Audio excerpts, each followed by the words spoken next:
Alhamdulillah, nahmaduhu wa nasta'inuhu wa na'udzu billahi min shururi anfusina wa min sayyiati a'malina. Asyhadu an la ilaha illallah wahdahu la syarika lah wa asyhadu anna Muhammadan 'abduhu wa rasuluhu la nabiyya ba'dah. Allahumma shalli wa sallim ala nabiyyina wa habibina wa qudwatina Muhammad wa ala alihi wa sahbihi ajma'in. Fa ya ibadallah ittaqullah. وقال الله في القرآن أعوذ بالله من الشيطان الرجيم بسم الله الرحمن الرحيم وقاتلوهم حتى لا تكون فتنة ويكون الدين كله لله فإن انتهوا فإن الله بما يعملون بصير. Perangi, hadapi mereka sampai tidak ada lagi fitnah dan agama Allah hanya bagi Allah semata. Jika mereka berhenti dari kekafiran mereka, maka sungguh Allah Maha melihat apa yang mereka kerjakan. Surat Al-Anfal ayat 39. Surat dengan ayat yang semirip ini ada dalam surat Al-Baqarah ayat 193 yang ujungnya itu awalnya sama. Wa qatiluhum hatta la takuna fitnatu wa yakuna ad-dinu lillah. Fa in intahu fala udwana illa 'alal zalimin. Perangilah mereka sampai tidak ada lagi fitnah dan agama hanya bagi Allah semata. Jika mereka berhenti, tidak ada lagi permusuhan, maka tidak ada lagi permusuhan kecuali terhadap orang yang zalim. Shadaqallah wa shadaqa rasuluhu wa ba'd. Ayo jamaah, kita mensyukuri nikmat yang Allah berikan kepada kita, terutama tentunya nikmat keimanan, Islam, dan juga nikmat kesehatan. Dan semoga Allah memberikan kesembuhan bagi saudara-saudara kita yang kena penyakit, secara khusus COVID, kekuatan, kesabaran, istiqomah, pahala yang besar bagi mereka yang berada di garda utama untuk melakukan pencegahan dan juga penyembuhan terhadap pasien-pasien COVID yang ada, dan juga keselamatan bagi seluruh umat manusia dengan mengangkatkan wabah ini dari kita semua. Saudara-saudara yang mulia, pada khutbah ini saya ingin mengulas beberapa persoalan yang sebenarnya dibilang sederhana, tidak sederhana ini. Ini akhirnya nanti kita akan mencoba membandingkan model keberislaman generasi pertama yang menerima Islam di masa nanti dengan kita sekarang. Saya perlu sampaikan mungkin dengan satu kata kunci bahwa orang pertama menerima Islam itu pilihan. Islam itu pilihan bagi mereka. Mereka memilih, tentu saja dengan resiko, dan kita sudah banyak mendengar cerita di seputar apa resiko yang mereka hadapi, khususnya bagi generasi Mekah misalnya. Apakah menjadi muslim lantas secara otomatis seorang akan berpeluang menjadi kaya? Ternyata bukan itu titiknya. Titik sebab mereka memilih Islam bukan karena Islam menawarkan kekayaan, bukan karena Islam menawarkan jalan pintas untuk bisa punya jabatan. Walaupun sekarang banyak politisi untuk mengambil jabatan, mereka mengira dengan mendekati agama maka mereka akan bisa mendapatkan dukungan dari orang-orang beragama. Generasi awal menjadi muslim, mereka tidak berpikir sedemikian ini. Satu hal yang mereka temukan atau yang kemudian membuat komitmen mereka itu luar biasa adalah apa yang mereka yakini Allah akan berikan kepada mereka dunia dan akhirat. Jadi visi seorang muslim hakikatnya adalah visi ukhrawiyah, itu yang sering saya sampaikan. Visi ketika dia menatap hidup tidak di sini, tapi mulai dari akhirat. Di mana di akhirat? Di surga. Jadi artinya yang dipahamkan, yang dibangunkan, kalau boleh pakai bahasa yang sedikit bebas, kita ini hakikatnya warga surga yang sedang mampir di dunia dengan penugasan khusus. Dan tidak bisa ini kita jalankan kecuali dengan menjalankan syariat. Persoalannya pasti ada sesuatu, dan dalam Islam juga kita diberi pengetahuan bahwa ada kekuatan musuh, dalam hal ini iblis dan bala tentaranya, yang memang sudah agreement sama Allah. Pokoknya siapapun mereka aku habisi. Dari depan, dari belakang, dari kanan, dari kiri, aku akan kerjain mereka. Mau ustaz sekalipun, mau ulama sekalipun, mau orang hebat sekalipun, mau ahli ibadah sekalipun, aku gak peduli. Nah, cuma satu aku yang gak sanggup, illa ibadaka minhumul mukhlasin. kecuali hambamu yang sudah kau pilih untuk terjaga keikhlasannya. Siapapun bisa. Jadi ini sekaligus deklarasi pertentangan yang dibangun oleh iblis. Sehingga seorang manusia, apapun kualitas dia, baik ibadah, zikir dan sebagainya, dia nggak boleh merasa hebat. Kenapa? Karena ada titik atau momentum yang terus-menerus dicari oleh iblis dan bala tentaranya untuk menghancurkan dia. Maka jangan lupa, penghuni neraka itu tidak hanya disesaki oleh ahlu maksiat yang nyata-nyata berbuat maksiat, tapi bisa jadi disesaki oleh orang-orang yang hari-harinya dihabiskan waktunya untuk mengajarkan Islam, untuk membaca Quran, untuk melaksanakan sholat tahajud, berinfak, kesana kemari dikenal sebagai seorang yang sangat dermawan, ramah. Bisa jadi. Karena jangan lupa ada juga hadis yang menjelaskan bagaimana bahwa yang pertama sekali akan dijebloskan ke dalam neraka itu ulama. Siapa mereka? Mereka adalah kelas orang yang cuma bisa menyampaikan tapi tidak bisa membuktikan, mewujudkan, tidak bisa menampilkan apa yang mereka sampaikan pada perilaku, pada akhlak, pada karakter mereka. Kenapa itu bisa terjadi? Jawabannya, karena dia tidak ikhlas. Loh, kenapa dia tidak ikhlas? Dia terganggu. Dia mengira terminal-terminal yang dia hadapi dalam kehidupan dunia adalah capaian-capaian yang dia harus, atau dia yang sudah boleh dan layak memuaskan diri di situ. Wah, saya ulama kondang nih di Medan. Tidak ada orang yang tidak kenal saya. Kemanapun saya pergi, orang kenal saya. Saya duduk di kafe, orang bayarin makanan saya. Saya jalan ke sana, orang sapa saya. Bla bla bla bla bla bla. Saya lupa bahwa ternyata itu virus yang kemudian akan membangunkan ujub rasa bangga dalam diri saya dan menjerembabkan saya dari ridho Allah Subhanahu wa taala. Nauzubillah. Ya, kita nggak usah fokus dengan orang-orang yang tidak maksiat. Kalau udah maksiat, udah terang-terangan aja. Cuma yang menarik bahwa ternyata menjadi muslim ketika itu menjadi pilihan bagi generasi pertama. Ya, saya bilang itu pilihan. Mereka sudah dengan resiko. Apa yang mereka ingin dapatkan di dunia, ternyata Allah mengajarkan kita, dan itu selalu kita baca dalam doa kita. Rabbana atina fid dunya hasanah. Tuhan kasih karunia kepada kami di dunia hasanah. Tidak sedikit orang yang kita lihat lelah berburu jabatan, berburu harta, berburu popularitas, macam-macam. Tapi dia tidak bahagia. Oh, saya bahagia. Jangan terjebak pada kamuflase. Ada orang yang mengira dirinya bahagia, tapi ternyata istrinya sudah sangat jauh dari dia, atau anaknya sudah sangat jauh dari dia, atau dia tidak punya hubungan harmonis lagi dengan orang yang selama ini dalam tanggung jawabnya. Atau kalau dia pimpinan, orang-orang yang di bawahnya selalu mendoakan keburukan, kematian, kecelakaan untuknya karena mereka stres. Anda bukan orang bahagia ketika Anda berada di sebuah posisi. Tapi kebahagiaan itu adalah ketika kita mampu menghidupkan semua fungsi kita dan orang merasakan kebaikan dari fungsi-fungsi itu. Ini yang harus kita perhatikan. Sehingga jelaslah di mana akhirnya Islam mengatakan bahkan seorang pelacur sekalipun ketika menemukan seekor anjing kehausan dan dia memberi itu. Jadi bukan pelacurnya, tapi aktivitas amalnya. Dia memberi minum anjing yang sedang kehausan itu, maka itu dicatatkan sebagai sebuah prestasi amal yang diridhoi Allah Subhanahu wa taala. Jadi Islam tidak melihat apa posisi, tapi bagaimana kau memfungsikan dirimu di semua posisi itu. Ustaz, bagaimana kalau kemudian saya jadi pelacur, kemudian saya hasil pelacuran saya infakkan 20%. Bukankah ini juga fungsi? Tidak. Allah tidak mau ambil pada fungsi itu kau lantas melakukan kebaikan. Pada posisi itu dia harus diambil dengan benar, dijalankan dengan benar. Bukan diambil dengan salah, walaupun menjalankannya dengan benar. Atau diambil dengan salah, dijalankan dengan salah. Tidak. Ini yang menarik. Makanya Allah tidak memaksa kita untuk berada di sebuah posisi. Tapi Allah mengingatkan kita, perhatikan posisimu dan jalankan fungsimu di situ. Minimal, jika kau tidak punya apapun di situ, jika kau tidak punya apapun di situ, tapi kau sedang ingin tetap memberi, maka senyummu pun bisa dihitung sebagai sedekah di mata Allah Subhanahu wa taala. Tapi berikan itu secara tulus. Jadi Allah tidak memaksa kita. Kalau saya memberikan sumbangan ke masjid ini hari ini misalnya, ini saya ambil contoh saja, saya tidak punya sama sekali, cek, saya kasih ke BKN, ini saya sumbangan saya hari ini 1 miliar.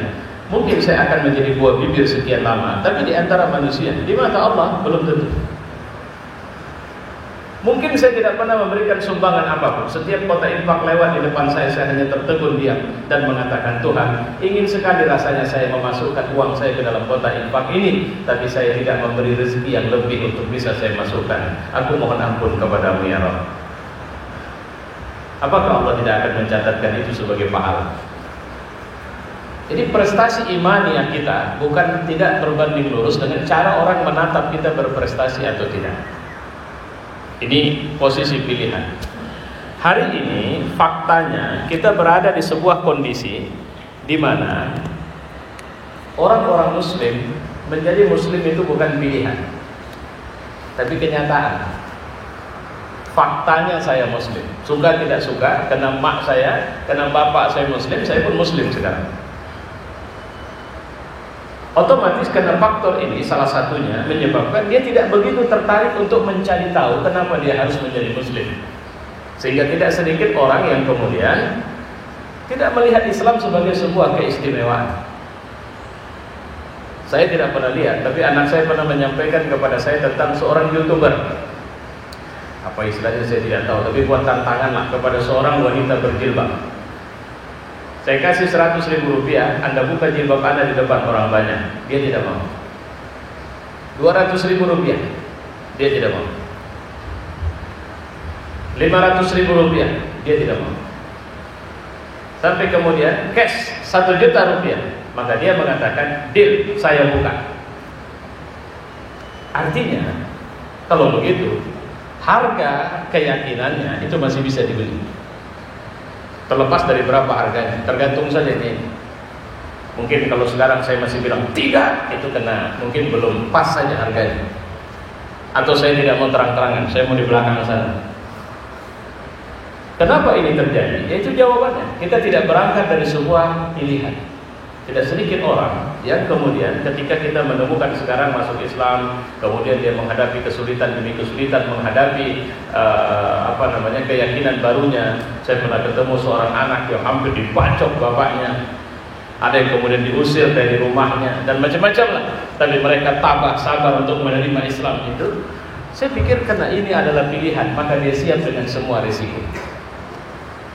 Tapi ketika kita tidak melihat Islam sebagai pilihan utama kita, wajar dong. Sama kita nggak ada masalah. Cari makan, saya terus terang, saya mau cari makan yang halal Pak Ustaz. Cuma sekarang repot Pak Ustaz, payah. Ya sudah, mau tidak maulah, mau bagaimana? Kenapa? Tidak ada istilahnya, struggle, tidak ada persaingan, tidak ada pengorbanan, tadhiyah. Untuk kemudian meyakini bahwa ini bukan masalah cari makan ini sebenarnya sekarang. Ini masalah bisa numpuk duit lebih banyak atau tidak. Karena kalau masalah cari makan itu masuk seperti burung kata Nabi. Sekalipun burung itu tidak bawa otaknya, kalau bahasa kita tidak cerdas seperti manusia, tapi burung setiap pulang ke kandang dia selalu kenyang. Jika ada anaknya juga bisa ikut makan. Rezeki itu sudah Allah bagi-bagi. Tapi apa yang membuat akhirnya terjadi persoalan? Jawabannya sederhana. Tidak sedikit orang sekarang bukan lagi cari makan, tapi cari tumpukan harta. Untuk diapain? Ya untuk ditumpuk balik. Kalau Quran mengatakan alhaakumut takasur hatta zurtumul maqabir kalla sawfa ta'lamun tsumma kalla sawfa ta'lamun kalla law ta'lamun 'ilmal yaqin dan seterusnya. Wailul likulli humazatin lumazah alladzi jama'a malan wa 'addadah. Tanahku ada di sana, rumahku ada di sana, propertiku ada di sana, mobilku sekian. Terus apa hebatnya kau? Kalau mobilmu ada 10, apa kau bisa naik 10 mobilmu itu rupanya? Kalau rumahmu ada sekian, apa lantas? Coba perhatikan, rumahmu yang sekian itu siapa yang Allah kasih rezeki untuk mendiami rumah itu setiap hari, menikmati suasana AC-nya, menikmati TV, home theater-nya dan semuanya? Belum tentu kita. Bahkan kita pun rumah banyak, tidur masih bayar. Duit banyak, makan tiap hari masih bayar. Karena di sana sini dan sebagainya. Begitulah cara Allah sebenarnya itu teguran-teguran itu. Jamaah ujungnya, walaupun khutbah ini tidak begitu leluasa bagi saya untuk menyampaikan lebih jauh. Akhirnya dengan kualitas kondisi existing keimanan kita yang seperti ini, karena jangan lupa kita lemah, kita kuat, kita tangguh, kita tanggung menjadi muslim, musuh Islam tetap saja militan memusuhi Islam. Jadi yang harus garis bawah ini dulu. Kita lemah atau kuat, mereka tetap istiqomah untuk jadi musuh dan menghabisi, ingin menghancurkan dengan berbagai cara. Sementara ayat ini tujukan sama kita, waqatiluhum, hadapi mereka, perangi mereka. Ya, hatta la takunna fitnah, sampai tidak ada lagi fitnah. Di negeri ini sempat beredar statement Islam ini agama impor. Kita janganlah. Tadi saya dapat video menarik tuh, seorang yang rambutnya sudah nggak nampak lagi hitamnya, tapi otaknya otak iblis, ya, menggugat udhiyah, ya, penyembelihan kurban, dengan mengatakan ini budayanya orang Arab saja tidak ada, melalui semua lah pokoknya. Saya perlu sampaikan, kalau memang Islam agama impor, oke lah, sepakat ya, Islam memang agama impor. Cuma kasih tahu sama saya, apa ada agama di Indonesia yang tidak impor? Yang resmi ada 6. 6 ini ada yang tidak impor. Islam, Protestan, Katolik, Hindu, Buddha, Konghucu. Yang mana yang tidak impor? Nah, apa yang membuat kita tidak berdaya menjawab? Itu tadi, kita berada di posisi yang tidak punya kapasitas unggul untuk melawan, untuk menghadapi mereka. Ketika mereka tuding ulama kita radikal dan sebagainya, macam-macam, dengan tuduhan macam-macam, kita tidak berdaya, kita tertunduk lesu. Kenapa? Kita tidak tahu mau bilang apa. Ketika bajingan-bajingan komunis, pengkhianat-pengkhianat yang menyebut diri mereka sebagai pahlawan bangsa, kita tidak berdaya mau bilang apa. Kenapa? Karena kita pun tidak tahu. Kenapa? Karena kita dihadapkan dengan fakta, jaga perutmu, jangan ribut. Karena awas, kalau bukan perutmu nanti, perut anakmu. Artinya apa? Hati-hati, jangan sampai anakmu tidak makan, istrimu jadi janda dan sebagainya. Hati-hati. Kenapa? Kalau kau mati, kalau kau dipenjara, siapa yang akan jaga mereka? Mereka memunculkan ketakutan demi ketakutan. Itu yang disebut Nabi dalam satu hadis. Sampai-sampai kalian tidak punya wibawa nanti. Kenapa ya Rasulullah? Karena kalian kena penyakit wahan. Apa itu wahan ya Rasulullah? Hubbud dunia, karahiyatul maut. Kalian cinta dunia, takut mati. Fa'tabiru ya ulil absar.